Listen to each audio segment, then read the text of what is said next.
Thank you.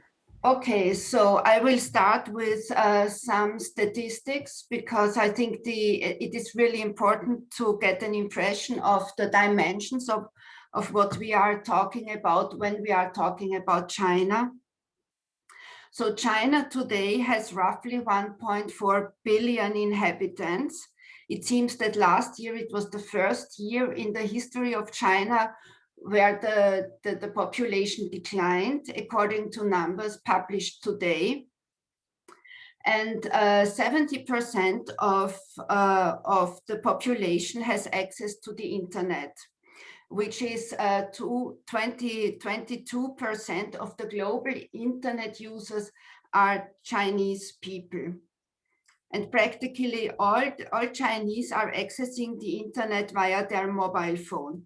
China has become a mobile first or mobile only society. And as you can see on the list here, the most important online activities in terms of users are video and e-commerce and online shopping. And this has created a new trend I will address a bit later, live streaming e-commerce. And if you look at these numbers, which are really impressive, you have to consider one thing which is crucial to understand the nature of the digital sphere in China. These 1.4 billion people share the same language, although there are different dialects and languages, but everybody speaks the standard language. They share one culture and the same set of values and are so creating their own version of the internet. And this fact alone positions China to be a unique player when it comes to digital innovation.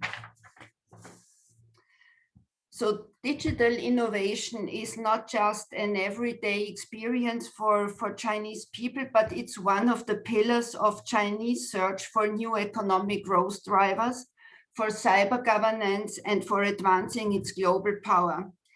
The president of China, Xi Jinping, who is actually the secretary of the Communist Party of China, emphasizes the importance of China becoming a leader in emerging digital technologies, and its digital strategy covers the entire economy and society. The Communist Party wants to use this digital power to amplify China's discursive power and shape global standards and norms. China is making progress in achieving global leadership in 5G technology, artificial intelligence and quantum computing, and in other disruptive technologies as genomics, robotics, and most recently fintech and digital currency. China is the first country to have a real digital currency, which is currently experimented in different cities in the country.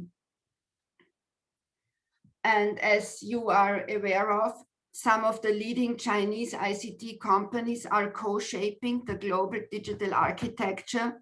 This is the case with state-backed companies like Huawei, Alibaba, and Tencent, which are all operating on a worldwide scale. And China has 1/3 of the global unicorns, the privately held companies, which are valued at more than $1 billion.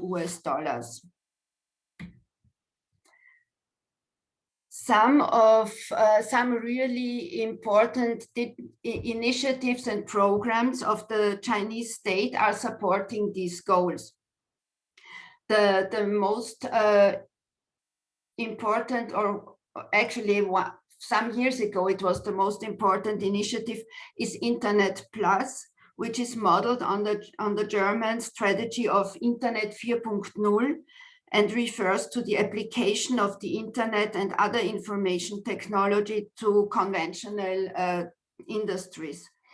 This concept has been advanced by Prime Minister Li Keqiang in 2015.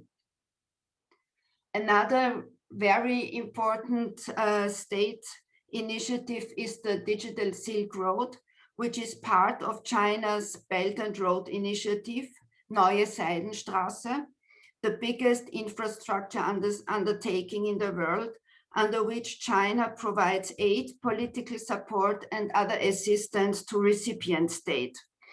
And in the West, in Europe especially, it is mainly seen as selling surveillance cameras and 5G systems, but it's much more in scope. It wants to fulfill the needs of digital connectivity in the global South and to align these countries in the global South to the Chinese ideology. Another important state project is China Standard 2035. This is actually a project which you don't hear much about in the West, but which is a really ambitious 15-year blueprint that defines China's plans to set the global standards for the next generation of technology. And actually, China is quite successful with this strategy in an indirect way. Most of the UN entities which are dealing with these disruptive and new technologies already have a Chinese chairperson, like the ITU or some other of these UN entities. And this is problematic because China's weak regulatory environment will impact on the development of digital ethics on a global scale.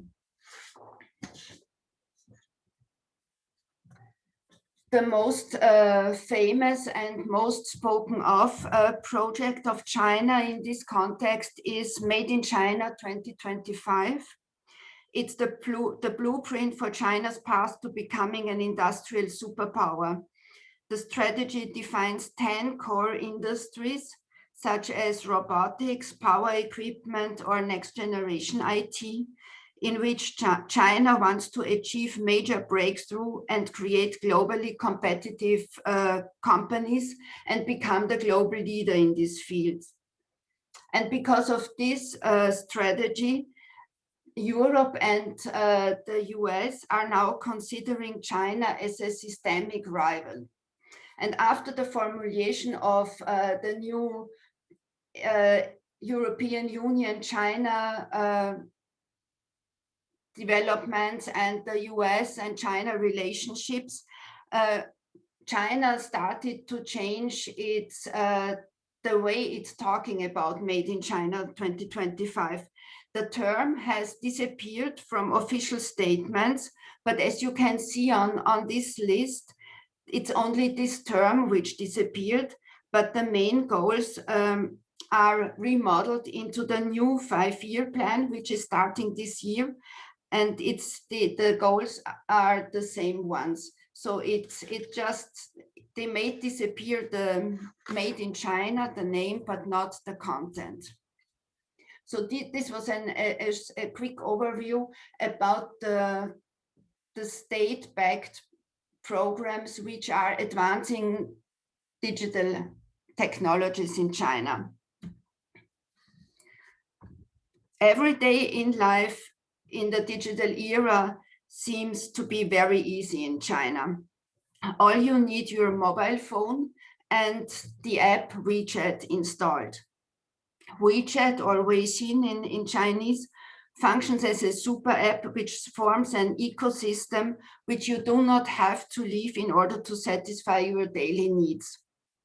But there are several important features which decide if you can fully participate in this ecosystem or not. You need to have a Chinese identification number, a bank account, and a Chinese telephone number. So for example, the full version of WeChat and other apps work only if the app is linked to a Chinese telephone number and a Chinese bank account. Only then you can access all the features which I will describe in a moment. Otherwise, WeChat is just a cool messenger, but not the eierlegende Wollmilchsau, which it is for Chinese citizens.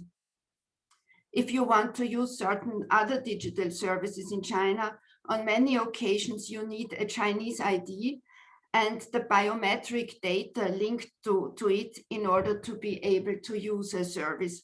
For example, if you want to use unmanned grocery stores or check in at the subway station or pay via face scan at your favorite cafe. On top of that, China has fully implemented a real name system, Klarnamensystem. So your phone number is linked to your ID and you are transparent for the authorities.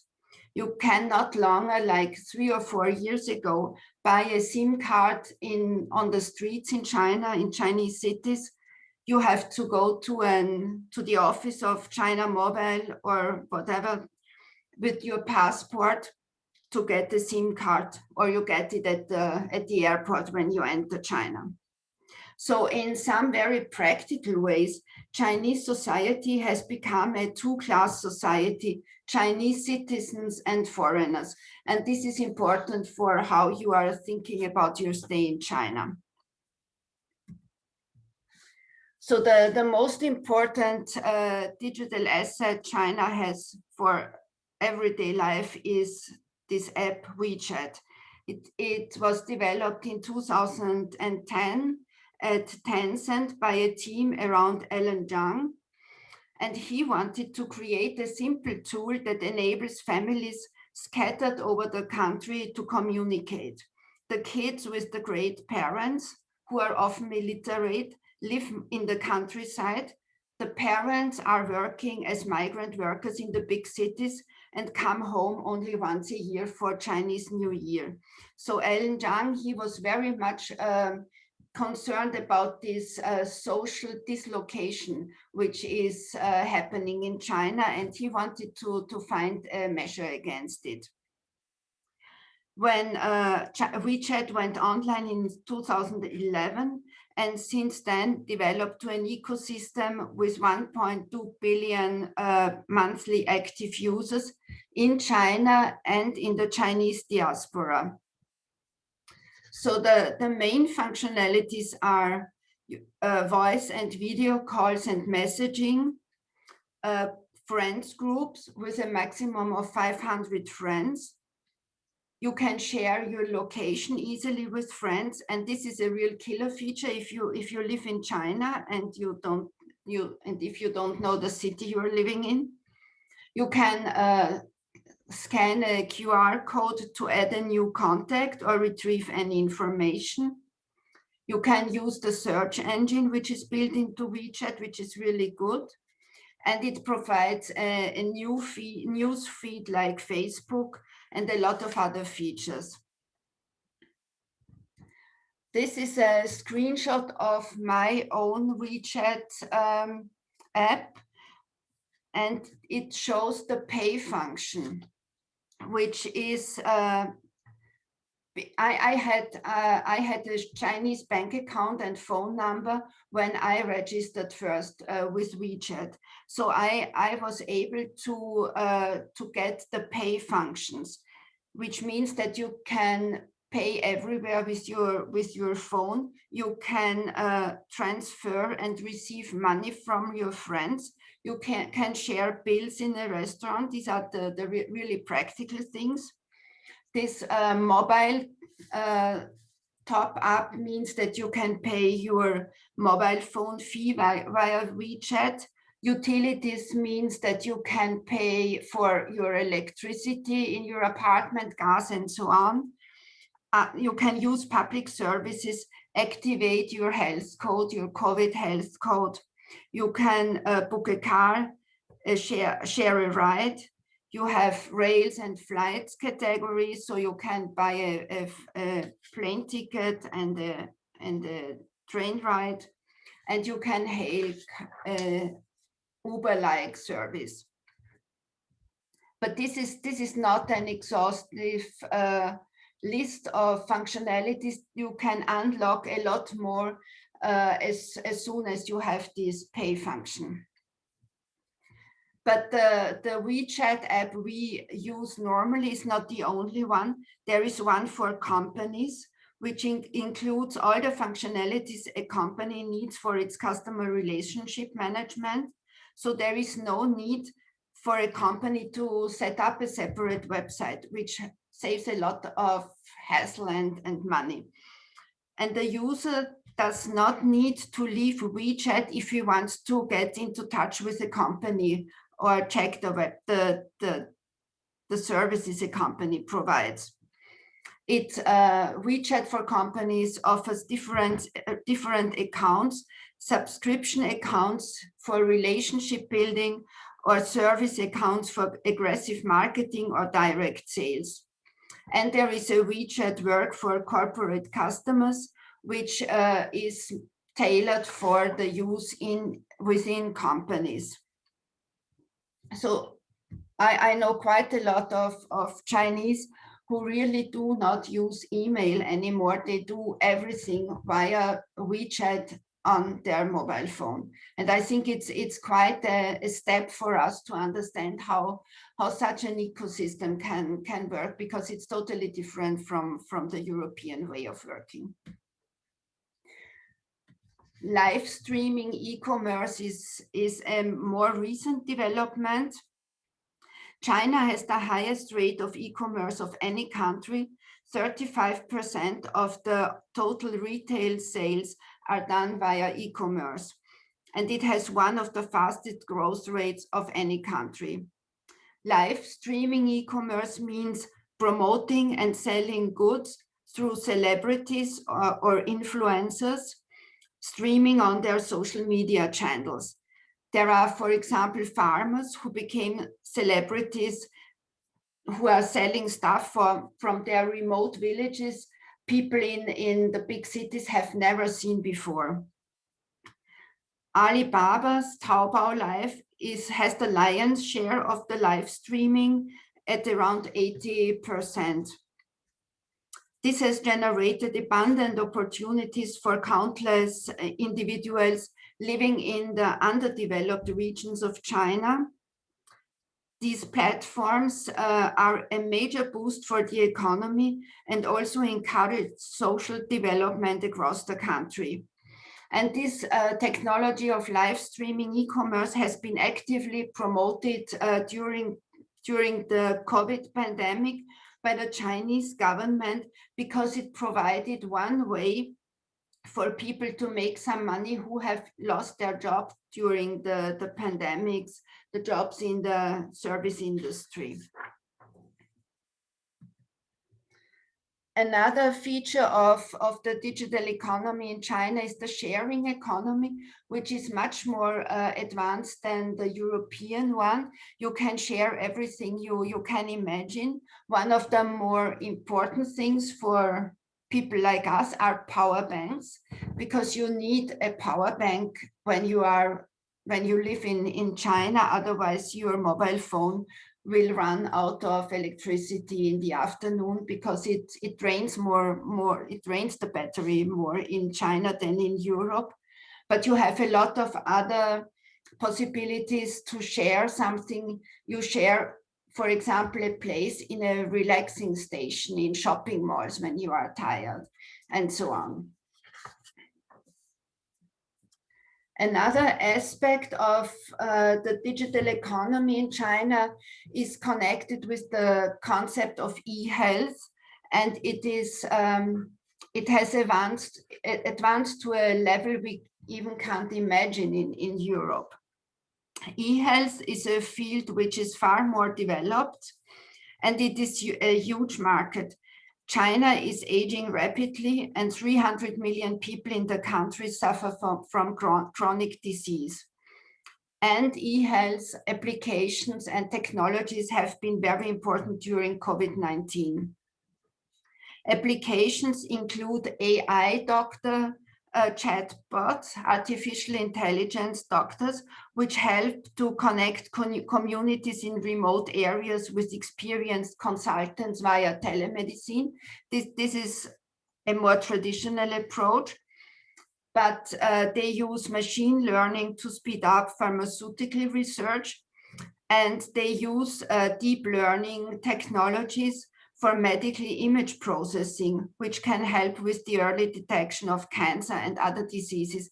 And actually, this kind of imaging technology has been crucial at the beginning of the pandemic in Wuhan, because doctors use these AI-backed technologies to diagnose the status of the lungs of the patients. And this was the first hint into the nature of COVID-19.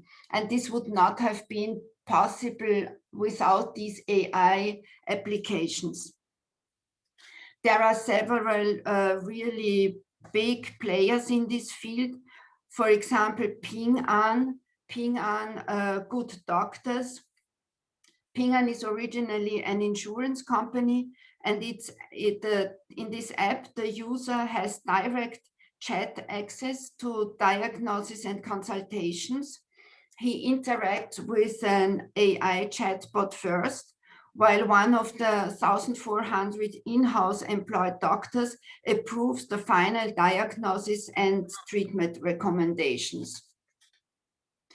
Another one is eHealth by Alibaba, which is centered on drugs, prescriptions tracking. It has established a tracking system for drugs because there is a lot of counterfeiting going on in China in terms of drugs. Or Tencent WeDoctor, which is part of WeChat, which links 7,600 hospitals and reaches 220,000 medical doctors.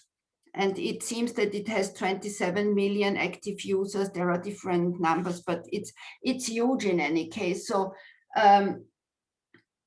these functionalities can be accessed through WeChat and other apps, and it really gives the users a much better access to health, because in China you don't have something like a practical medical service, for example. You have to go to a hospital, and this is an additional layer which really helps. I would talk a little bit about COVID-19 management, because it seems that the Chinese government has relied heavily on digital technology to contain the spread of the disease. But we have to be clear that most of the containment work has been done by people, manually, so to say. Neighborhood committees, the most basic unit of the Communist Party, they are present everywhere in China, in each village, each apartment compound in the mega cities. The people behind in these neighborhood committees did the most of the surveillance and tracking, contact tracing work. But still, the most important technical tool was the mobile phone. Each citizen has been tracked through the roaming data or the GPS, or via the apps which are installed on the phone, like the payment apps, and through the health code app, which these health code apps assign a code to each owner based on the locations he visited or the personal COVID record. It seems that these health code apps are connected directly to the police, so the police can recognize if somebody is breaking the quarantine, for example. These apps have been developed by Alibaba, Tencent, and other companies under the guidance of the state, but it seems that there is no centralized application. And in the context of COVID-19, I would like to recommend a documentary with the title Coronation by Ai Weiwei. It's a 1.5 hours documentary. Ai Weiwei is so connected that he was able to find a group of documentary filmmakers who produced more than 300 hours of footage in Wuhan from the very beginning on. and he edited the material to a documentary, and the film is put on Vimeo. There was no festival which was willing to accept the documentary, so he put it on Vimeo, and for €4 for 2 days you can rent it, or you can buy it for €14. But it's really worthwhile watching. So why is the Chinese internet a quite distinct phenomenon, besides the fact that 1.4 billion people share one culture and create a common digital sphere? There are several factors determining this development. China is a good example for the phenomenon of leapfrogging. China went from the era of no telephone directly to the mobile phone era, or from no computer to mobile phone. Chinese are early adopters. They are very playful and love to experiment with technology and gadgets. The companies put the user in the center of their thinking and offer a lot of personalized services. And Chinese are less reluctant to give away their data if they benefit from it in one or the other way. A social approach is important. There are a lot of recommendation and reputation systems built into Chinese systems, which adds a social layer to the user experience and helps to get the best results. And the latest developments show emerging of social media and e-commerce. And an overall factor is that China has already highly digitized service sector. And a factor which is not to be overlooked is the unique cooperation between the party state and the private ICT companies. The party and the government would be clueless without the data generated by these companies, and the companies profit from this kind of cooperation. For example, they get access to data a private company would never get to in the West for in order to train their AI systems. And they get financial subsidies, especially for their operations abroad.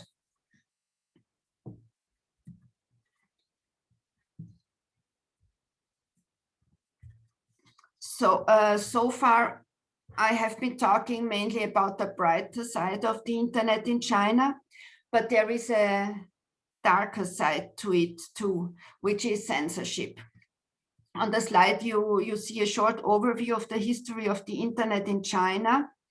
In 1995, the government started to implement the first control mechanisms, which in the end formed the so-called Great Firewall.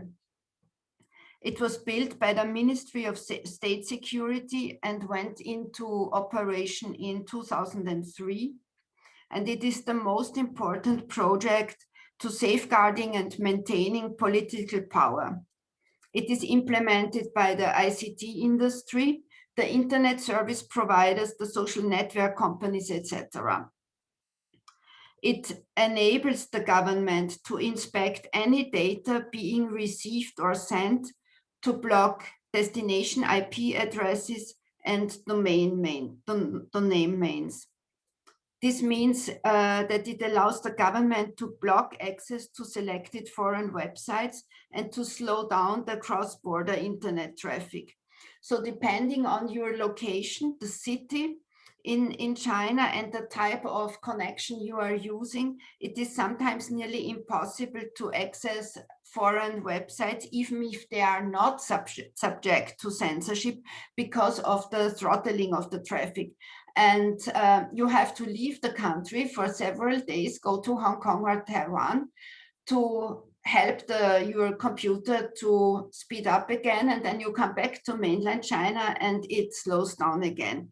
This is it's really you have this impression. So for you, this means that you have limited access to foreign information sources, foreign internet tools are blocked, and foreign companies have to adapt to domestic regulations. So for somebody from the West going to China, this raises practical questions. You have to prepare to be able to live in a situation where you do not have access to the normal Western ecosystem, digital ecosystem. You have no Google services, no Dropbox, no Facebook, Twitter, Instagram, Spotify, whatever. You might need to buy a VPN, which is specialized on China, but VPNs are forbidden in China, and especially at universities. So this creates a kind of awkward situation. Because of these information control measures, China's internet has developed into a Chinanet during the last few years. Before Xi Jinping came to power in 2013, the internet had begun to afford the Chinese people with an unprecedented level of transparency and power to communicate. There were countless popular bloggers, some of whom advocated social and political reforms, who had tens of millions of followers, each of them.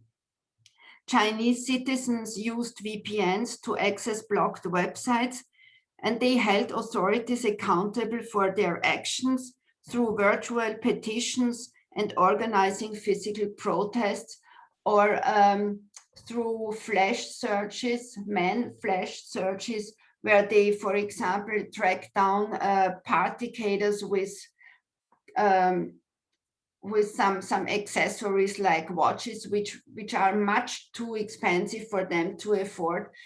So it was a hint to corruption. And these people were identified by the netizens, and they lost their job and landed in prison. Since Xi Jinping has come to power, the internet has radically changed. He sees no distinction between the virtual world and the real world. Both should reflect the same political values, ideals, and standards. And to this end, the government has invested in technological upgrades to monitor and censor content.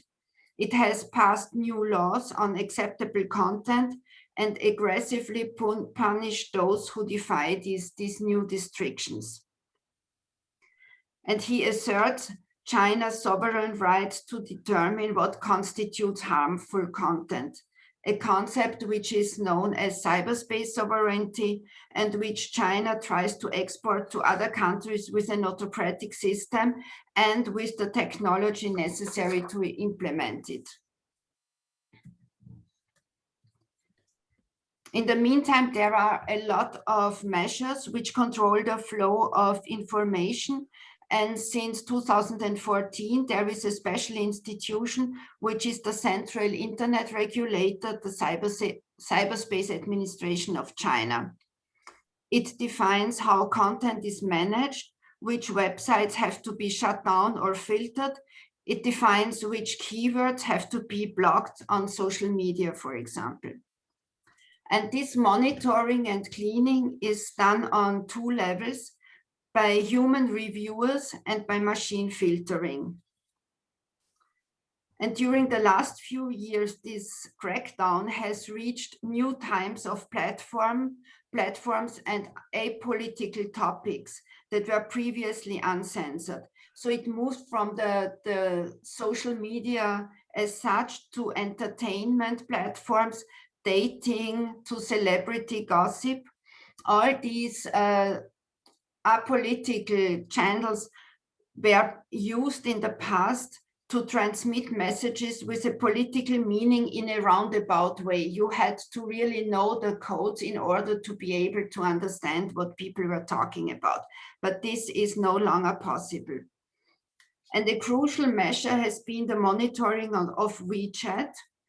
The friends groups have been limited to no more than 500 members, and the host of a group is responsible for the content the group members are posting.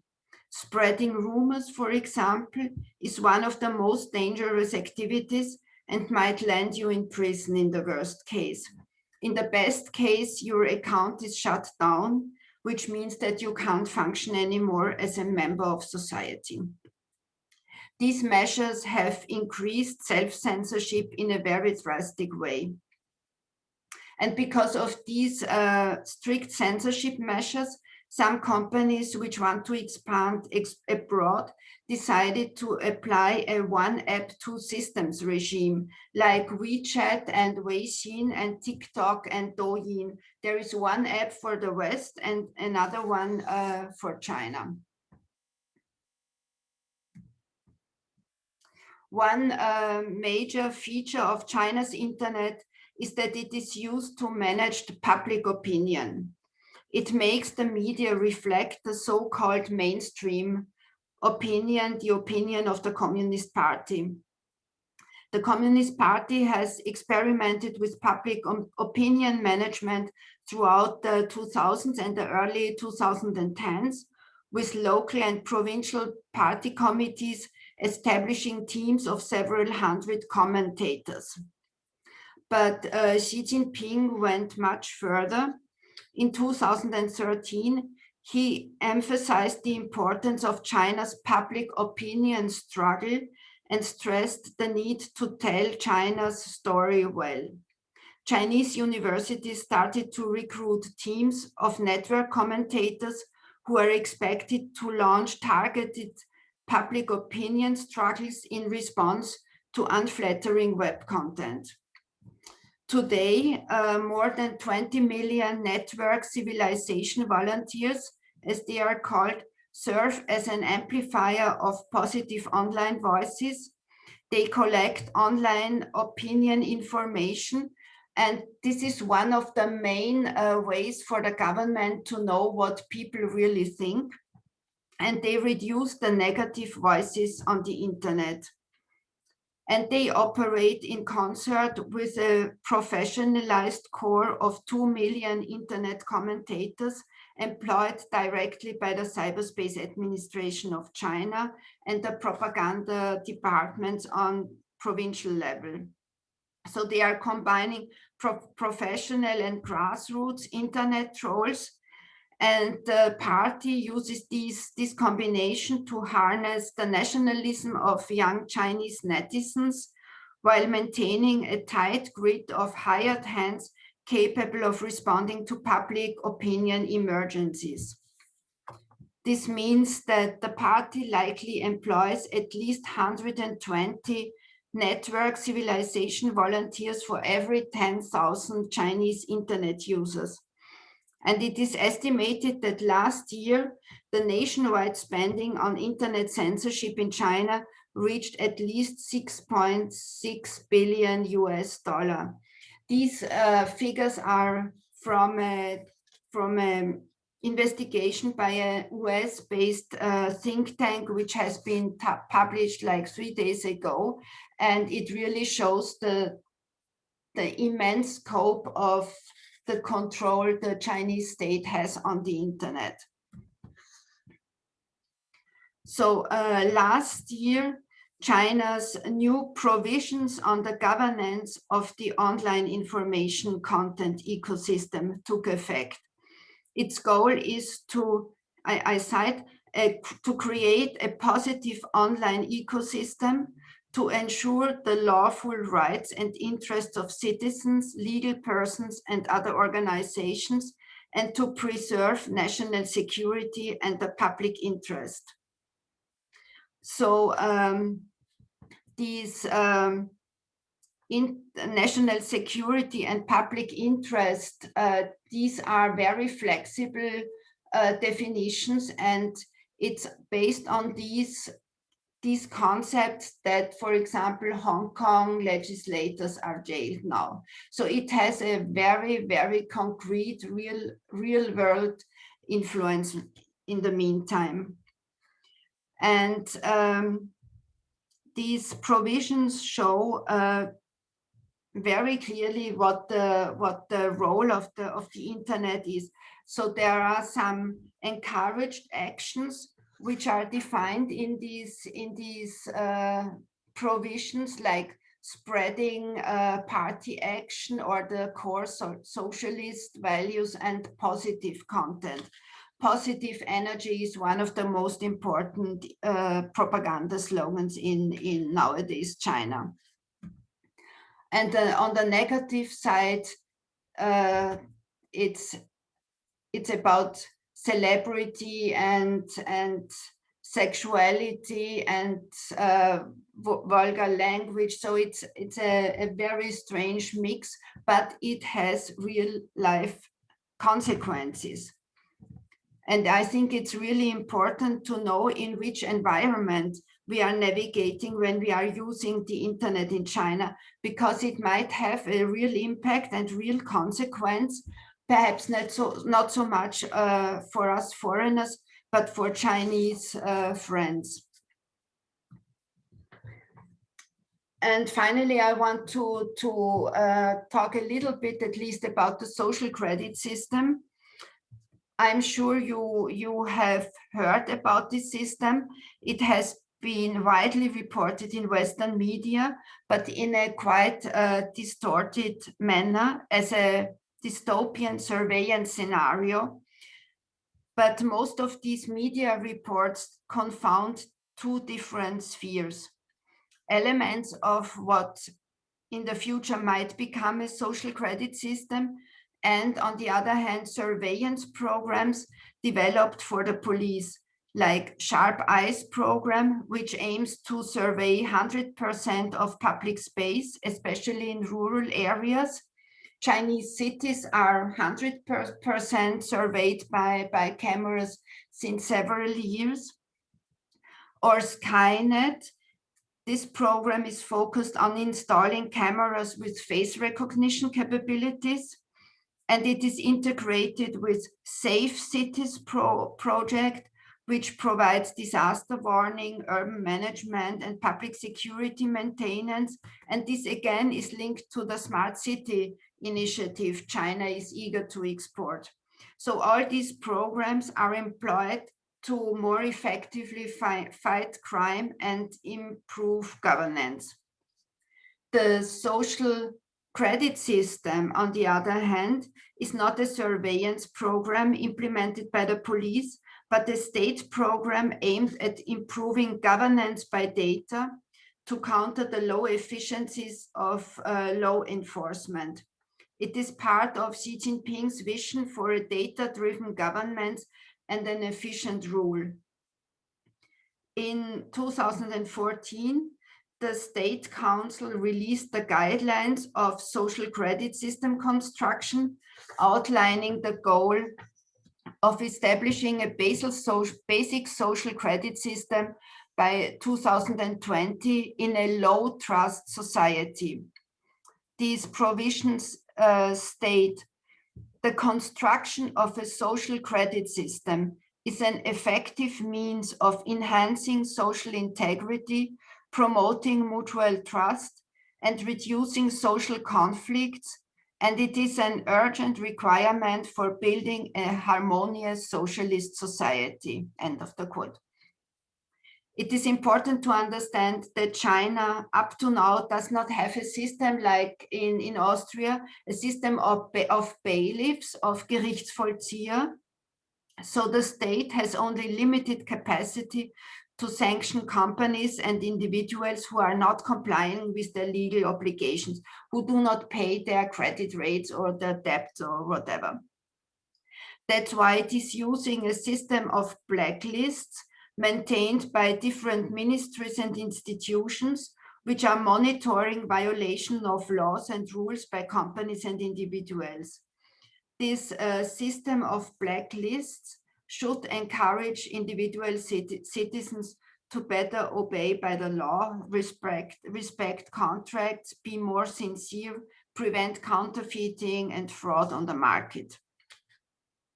Besides this system of lists, there are regional pilot projects, for example, for Shanghai, Suzhou, and many other cities.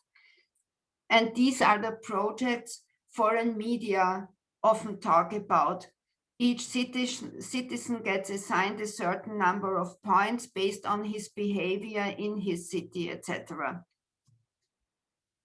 At the beginning of the development of the social credit system, private companies too were invited to play a role in this system. They built commercial credit scores, sometimes linked to loyalty programs like Alibaba's Sesame Credit, which is the most famous example. These company systems use data from multiple sources from online platforms to rate the credibility of users. Tencent did the same, but these private companies have been kicked out of the national project by the government for incompatibility reasons. So today, the system is far from completed. It is still a disjointed mix of ambitious national level targets and guidance, varying regional pilot programs, and scattered mass data collection mechanisms. It is regulated by thousands of documents, but there is no clear definition of credit, and substantial regional differences exist in implementation and evaluation standards. And that's why in January of this year, the National Development and Reform Commission released a national standard for credit information reporting, a measure intended to encourage cross-referencing and acceptance of social data credit between provinces. And the party issued a new roadmap for 2025 for the construction of a rule of law society in which the social credit system is set to play a key role. So amongst all these control and supervising mechanisms, the social credit system remains the least digitized of China's tech-driven monitoring and surveillance initiatives. It relies heavily on human investigations, reports, and decisions, and this leaves room for traditional vectors of individual and political influence. There are some interesting aspects about this system. A lot of Chinese seem to have never heard about this project, but they might know the regional pilot projects if they are living in a city which is participating in this experimentation, because this project is not really that much covered in Chinese media. And the other thing is the way the system is presented by Western media. In many cases, it is shown as a very sophisticated nationwide project with high-tech iconography, conflating the social credit aspect with mass surveillance. So, for example, the ORF in several occasions has shown the tracking of people at crossings, shaming and naming them when they are crossing the street with a red light, blah, blah, blah. So this is not really part of the social credit system as such. And though it has always been depicted in a terminology which enhances the high-tech image of the country. And that's why the Chinese government really likes these reports in the West, because it underlines its high-tech capabilities. So as in many other fields in China, there are two realities. The one, the party state wants to communicate, and the reality on the ground, which is much less advanced, much more messy, and less perfect. So in order to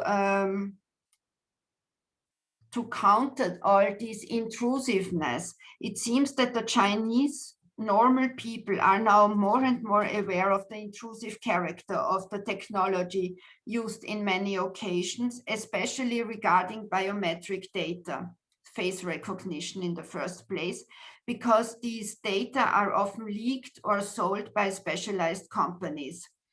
And people who know the law, they really fight against, for example, facial recognition systems installed in apartment compounds, and they are successful.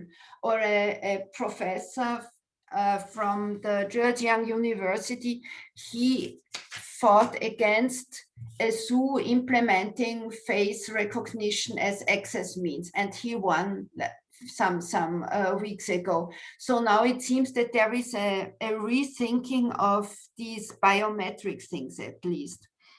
And that's why China is working on different new regulations listed here. And it's interesting that the European laws are a positive example for China. So to conclude this talk, I would like to sum up the rationale behind all these developments. So for the Chinese Communist Party, technology and digitization, informatization means development. And development, economic growth, and more wealth means legitimation of the party. This is a tacit understanding between the party and the people, which started after the Tiananmen massacre and which is valid up to now. Digitalization, surveillance, etc., is understood as a means for social and political control, which is most visible in the western province of Xinjiang, where most of these digital means have been implemented and experimented with to a much higher degree than in the rest of the country. Censorship, according to the understanding of the party, ensures social stability because it guarantees a harmonious society with a lot of positive energy. And it seems that the majority of the Chinese think the same. They are on the same side as the party in this sense. The party makes sure that the right propaganda message is transmitted. And last not least, it is a proof of superiority of the system. A clean internet is better than a messy, chaotic one as the one in the West. So when you will go to Shanghai, you will live in a very different reality, which is defined by the Communist Party. And one major channel via which this reality is disseminated, so to say, are digital means. The party states conveys a special image of China through propaganda in all different kinds of media. It cultivates nationalism, especially in young Chinese. So be prepared to hear nationalist opinions from your peers. And it stands for a very different view of the world, and it uses a special interpretation of certain concepts to convey this view. And the core concept is the concept of socialist core values. And these values are defined in a very unique way, which is different from our understanding. And in the end, you have to be clear that there is no freedom of expression, no freedom of thought in China. And every development happens super, super fast. And in the end, I would like to give you some reading suggestions. These are all books which are dealing with technology in one or the other way. And they are really, they are easy to read and very, very interesting. And in the end, there is a link to several articles I translated during a translator in residence project at the IFK, Institut für Kulturwissenschaften in Vienna. And it's a collection of texts from different fields which reflect China during the winter semester, so to say. Thank you.